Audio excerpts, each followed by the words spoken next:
मृत्यूचं जराही यांना काळजी नाहीये आणि ती साईट ही भाजपच्या माजी आमदाराची असल्यामुळे त्याच्यावरती कडक केली जात नाहीये। इथे जे कलम लावलेले जात आहेत म्हणजे 304 जो लावलेला आहे तो 304A लावलेला आहे। त्याच्यामध्ये 304A मध्ये फक्त दखल घेतली जाते, परंतु 304 नुसता लावला तर 10 वर्षाची शिक्षा आहे। परंतु ह्याच्यातनं या नरेंद्र मेहताला सोडून देण्यात आलेलं आहे आणि त्यांच्यावरती कुठलीही कारवाई केलेली नाहीये किंवा महेंद्र कोठारी जो आरोपी आहे त्याला अटकही झालेली नाही किंवा कारवाई केलेली नाहीये। तर आमची गृहमंत्र्यांकडे आणि मुख्यमंत्र्यांकडे ही मागणी आहे की अशा प्रकारे विकास तुम्ही विकासाचा जो धिंडोरा पिटतायत तिथल्या कामगारांची अवस्था काय आहे, कामगारांचे मृत्यू होत आहेत, निग्लिजन्स आहे हा पूर्णपणे, आणि याची दखल घेतली जाणार आहे का? या नरेंद्र मेहताला आणि त्या कोठारीला भाजपचा आमदार असल्यामुळे सूट मिळणार आहे का त्यांना अटक करण्यात येणार आहे आणि त्यांच्यावरती कडक कारवाई केली जाणार आहे?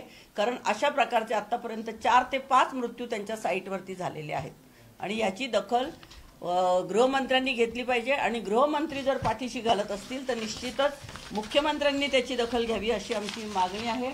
परंतु मुख्यमंत्री जेव्हा परवा उत्तन येथे गेलेले होते, याच्यामध्ये तुम्हाला मी प्रेस नोट पूर्ण दिलेली आहे, त्याच्यामध्ये तिथे मुख्यमंत्र्यांचा स्वागत करताना हे लोक दिसत आहेत किंवा मुख्यमंत्र्यांची भेट यांनी घेतलेली आहे, त्यांना बुके दिलेला आहे उपमुख्यमंत्र्यांना।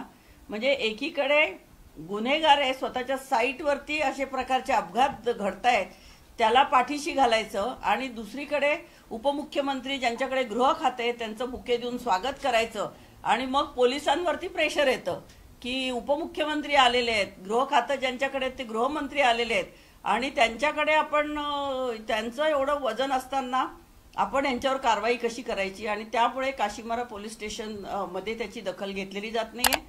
तर आमचं म्हणणं आहे की याच्यावरती कडक कारवाई झाली पाहिजे आणि अशा प्रकारे साईटवरती जो हलगर्जीपणा केलेला जातो तर हे नुसते नियम, आता तुम्हाला हे मीरा भाईंदरचे 40 नियम आहेत या महापालिकेचे, याच्यामध्ये स्पष्ट म्हटलेलं आहे की कामगारांची सुरक्षिततेचं ध्यान ठेवलं पाहिजे आणि त्याच्यावरती जे काय, परंतु हे फक्त पाकिटं घ्यायला जातात।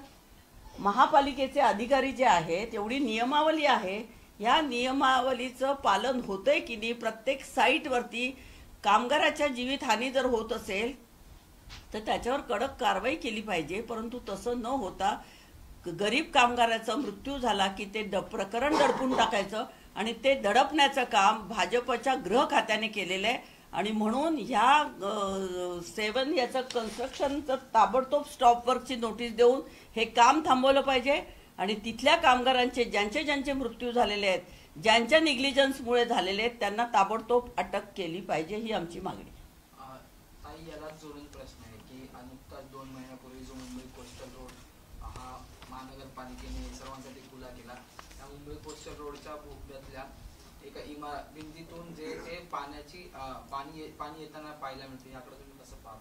नाही, भयंकर आहे। कारण मुंबईचा तुम्ही जो कोस्टल रोड केलेला आहे तो वरळीचा समुद्र जो आहे, जो आतापर्यंत मी 74 पासून मुंबईत राहते आणि वरळीलाच मी आधी राहत होते, तिथल्या पावसाळ्यामध्ये जर तुम्ही लाटा बघितल्या तर डोंगरा एवढ्या मोठ्या लाटा असतात आणि त्या पाण्याला इतका फोर्स असतो की तो सिलिंग तिथे राहिला आहे हे आपलं नशीब समजायचं। परंतु आता कोस्टल रोड जो बांधलेला आहे त्याच्या कामामध्ये आता जर हे पाणी गळती किंवा अशी गळती होत असेल तर मला असं वाटतं तिथनं जाणं सुद्धा भीतीदायक आहे।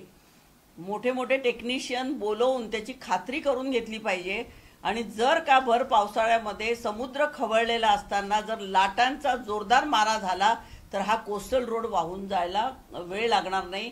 त्यामुळे जीवितहानी होऊ नये हे पहिल्यांदा आपण लक्षात घेतलं पाहिजे आणि त्याची सर्वस्वी जबाबदारी ही सरकारची आहे। जेव्हा घाईघाईने तुम्ही पंतप्रधानांना आणून तिथे उद्घाटन करता तेव्हा त्या विकासाचं श्रेय तुम्हाला घ्यायचं होतं। आता ही जी कोस्टल रोडची संकल्पना आहे ही तर या सरकारची तर बिलकुलच नव्हती, ती उद्धवजी ठाकरेंची कल्पना असताना सुद्धा त्याचं श्रेय घेण्यासाठी त्यांनी तो घाईघाईने तो रस्ता चालू केलेला आहे। पण आता तिथे जर लिकेज होत असेल तर तो लिकेज कशामुळे होतोय आणि कन्स्ट्रक्शनची क्वालिटी तेवढी चांगली आहे का, याचं सगळ्याचं इन्स्पेक्शन झाल्याशिवाय मला असं वाटतं तो रस्ता अशा जबरदस्तीने चालू करणं हे पूर्णपणे चुकीचं आहे। कारण तिथून हजारो लाखो वाहनं रोजची येत आहेत जात आहेत आणि आता मी ऐकलं की 10 जूनला तो येणारा म्हणजे मरीन लाईन्स पासून ते बांद्र्यापर्यंत येणारा जो रस्ता आहे तो पण सुरू करताय तुम्ही. तर त्या कोस्टल रोडची पाहणी करा, मोठे टेक्निकल इंजिनियर्स असतील त्यांना बोलवा आणि ती खऱ्या अर्थाने खात्री झाल्यानंतरच त्याला परवानगी द्या. भले अजून 6 महिने उशीर झाला तरी चालेल, परंतु अशा प्रकारे लोकांच्या जीवाशी खेळण्याचा अधिकार ह्या सरकारला नाहीये.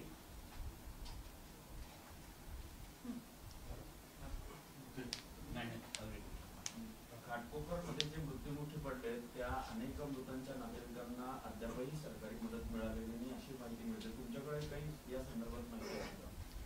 मी 2 वेळा या संदर्भात मंत्रालयात जाऊन आले, परंतु मंत्रालयामध्ये कोणीही अजूनही नाहीये. म्हणजे लोकसभेच्या निवडणुका महाराष्ट्रातल्या होऊन मला वाटतं 8 दिवस होऊन गेलेले आहेत, परंतु अजूनही मंत्रालयामध्ये याची माहिती काही मिळालेली नाहीये. आणि स्थानिक महापालिका जी आपली आहे, मुंबई महापालिका, जिचं बजेट 40-50 हजार कोटीचं आहे, परंतु त्यांची ही जबाबदारी होती की त्यांनी तातडीने मृतांच्या नातेवाईकांना मदत करणं आवश्यक होतं.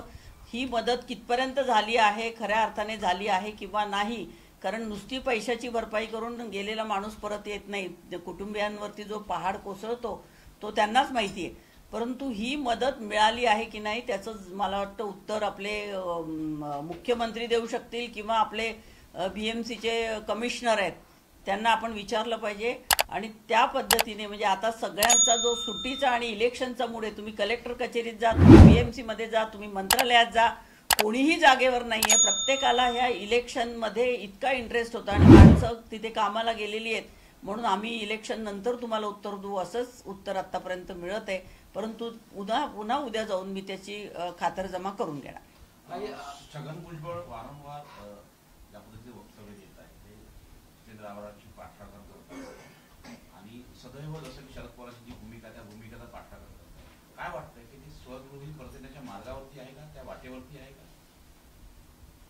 मला असं वाटतं जे काय खरं आहे ते खरं बोलण्याची क्षमता त्यांच्यामध्ये आहे, म्हणून ते जरी तिकडे गेलेले असले तरी जितेंद्र आव्हाडांचा उद्देश तर हा नव्हताच, कधीही असणार नाही, असू शकत नाही.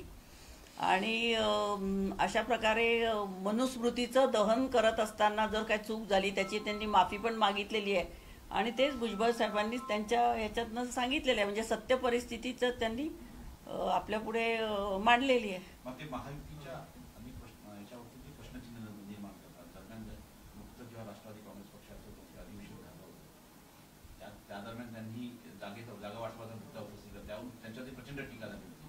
हे सगळे मुद्दे जर बघितले तर ते शरद पवारच्या सोबत पुन्हा येऊ शकतात का, काय वाटतं? मी त्याच्याबद्दल काही बोलू नाही शकत, कारण ह्याच्यावर भुजबळ साहेबच चांगल्या प्रकारे सांगू शकतील की त्यांना पुन्हा स्वगृही परतायचं आहे का त्यांना तिथेच राहायचं आहे. परंतु तिकीट वाटपामध्ये जे नाशिकच्या बाबतीत झालं ते मला असं वाटतं भुजबळ साहेबांना थोडं लागलेलं दिसतंय आणि आधी त्यांची निवडणूक लढवायची तयारी होती आणि नंतर त्यांना तिकीट देण्यात आलेलं नाही, त्यामुळे त्यातनं थोडीशी नाराजी त्यांची असावी असा माझा अंदाज. ताई, यशस्वी पंतप्रधान नरेंद्र मोदी यांनी एक मुलाखत दिली आणि त्यात ते म्हटले की चित्रपटामुळे गांधी लोकांना कळले, आपण गांधींना कुठेच पोहोचवले नाही असं त्यांनी वक्तव्य केलेलं आहे.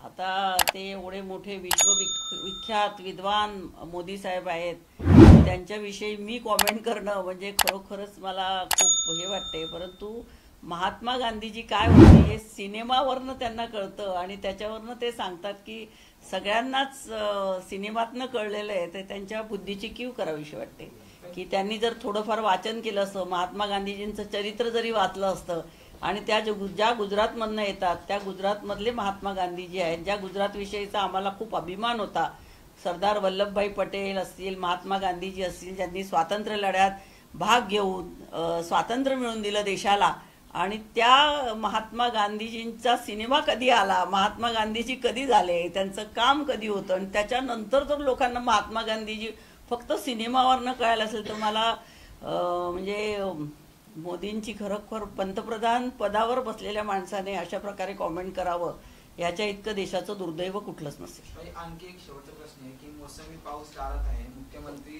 जे ते स्वतःच्या गावी गेलेले आहेत तर दुसरीकडे माजी मुख्यमंत्री किंवा आपण तत्कालीन मुख्यमंत्री म्हणू शकतो ते जे ते लंडन दौऱ्यावर आहेत आणि ते त्याचबरोबर राज्याचे कृषी मंत्री सुद्धा परदेशी दौऱ्यावर, याकडे कसं पाहताय तुम्ही? मुख्यमंत्री दुष्काळी भागात नाहीयेत, विरोधी नेतेही दुष्काळी भागात नाहीत आणि त्याच्यासोबत कृषी मंत्रीही नाही. अहो, खोके सरकारमधले मंत्री हे 50-50 कोटीचे खोके देऊन सरकार त्यांनी स्थापन केलं आणि त्यांना लोकांची काही पडलेलीच नाही, तर शेतकऱ्यांची काही पडलेली असावी. परंतु तुम्ही म्हणाला की माजी मुख्यमंत्री लंडनला गेलेले आहे, तर उद्धवजी ठाकरे यांनी जी काय त्यांच्या कार्यकाळामध्ये काम केलेलं आहे त्याचा आढावा घेतला तर फक्त ते एकदा लंडनला गेला तर तुम्ही काढतात. मोदी साहेब कुठे कुठे जगभर फिरून आले. आपले शिंदे साहेब शेती करायला हेलिकॉप्टरने आणि याने साताऱ्याला जातात, त्याच्याविषयी तुम्ही काहीच बोलत नाही. आणि उद्धवजींच्या बद्दल आपण अशा प्रकारे बोलता की लंडनला गेल्यावर एवढा मोठा प्रचार केला, एवढ्या सभा केल्यानंतर जर काही 2-4 दिवस माणसाने आराम केला तर त्याच्यात वावगं काय आहे? कारण व्हेकेशन आहे सगळ्यांनाच, आता घरात मुलांना सुट्ट्या असतात, सगळ्यांना सुट्ट्या असतात, सुट्टीचा मूड असतो, बाहेर कोणी कामं करत नाही, मंत्रालयात जावं तर मंत्रालयात कोणी नाही आहे. त्यामुळे मग त्यांच्यावर काही फारशी जबाबदारी नाही आहे ना. ते जर गेले थोडे चेंज म्हणून, तर मला असं वाटतं प्रत्येक माणसाला हा चेंज हवासा असतो आणि त्यांनी जर तो स्वतःला, आता पुन्हा 4 तारखेला निवडणुकांचे रिझल्ट्स आहेत, त्यामुळे थोडं फ्रेश होण्यासाठी जर कोणी चेंज म्हणून गेले असतील तर निश्चितच त्याचं स्वागत केलं. मैडम, एक सवाल मेरा अलग से था, वो ये कि इलेक्शन कमीशन की जो कोशिश है पोलिंग पोल्ड वोट्स और अनाउंस वोट्स के दरमियान जो तफावत है उसको दूर करने के लिए तमिलनाडु में डीएमके ने 65,000 पोलिंग बूथ्स पर जो है अपने जहाँ जहाँ उनके कैंडिडेट्स थे वहाँ पर फॉर्म 16 या फॉर्म 17 जो है कलेक्ट किया at the end of the polling. ऐसी कोई एक्सरसाइज आपकी पार्टी की कैंडिडेट्स में महाराष्ट्र में किया? वो करने की ज़रूरत है मुझे लगता है, क्योंकि 2019 में भी ऐसा ही हुआ था. जब ऑनलाइन रिजल्ट्स आ रहे थे तो जब उनको ऐसा पता चला कि कुछ गड़बड़ी हो रही है तो उन्होंने ऑनलाइन तुरंत बंद कर दिया था. तो इसी तरह से इस चुनाव के टाइम यानी काउंटिंग के टाइम कुछ खलबली अगर कुछ हो सकती है तो इसका इलेक्शन कमीशन की जिम्मेदारी है ये. और ये जो आपने कहा कि जैसे साउथ में ये किया है उस तरह से हमारे पार्टी के किसी ने किया है कि नहीं, उसकी जानकारी मुझे लेनी पड़ेगी और वो मुझे लगता है बहुत अच्छी तरह से उसका ये होगा, फायदा होगा.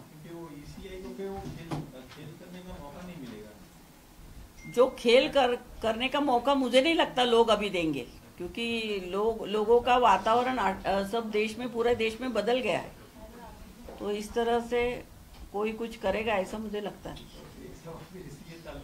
आपको लगता है कि हस्तांतरण जो है वो 4 तारीख के बाद जो है पीसफुल होगा?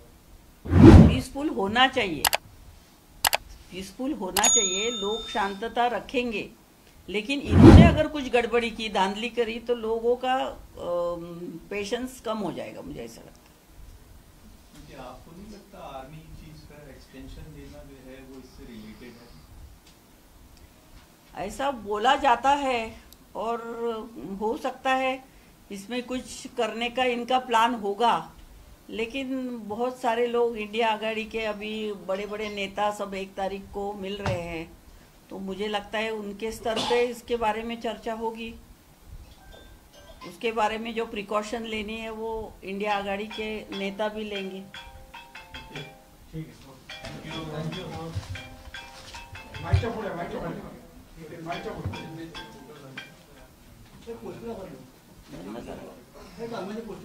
और कुछ कल का कुछ पूछने का नहीं है ना किसी को? हाँ?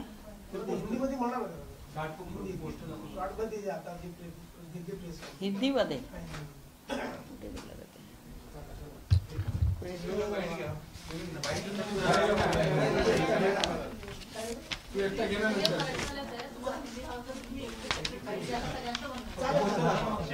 थोड़ा टाइम के बाद देते. चालेल. तो आपला याचा कामगारांचा फोटो मोठा घ्या, मोठा हे कामगार 22 मजल्याची इमारत आहे ही, आणि इथे कामगार कशा प्रकारे काम करतायत आणि हेच दृश्य अनेक ठिकाणी मुंबईत आहेत. इवन जे होर्डिंग लागतात ते चिटकवणारे आर्टिस्ट असतात, ते पण अशा प्रकारे जीवाची रिस्क घेऊन या बांबूच्या शिड्यांवर चढतात आणि कुठे कुणाला उन्हामध्ये चक्कर आली, कोणी पडलं, कोणी काळजी, यांच्या डोक्यावर हेल्मेट सुद्धा नाहीये. प्रिकॉशन म्हणून काहीच बिल्डर लोक घेत नाहीत. म्हणजे विकासक प्रचंड पैसा कमवतात पण गरिबाचा जीव जातो याची जाणीव सुद्धा कोणाला राहिलेली नाही. गरजा हिंदुस्तान चॅनलला सबस्क्राईब करा आणि ताज्या घडामोडी जाणून घेण्यासाठी बेल आयकॉनवर प्रेस करा.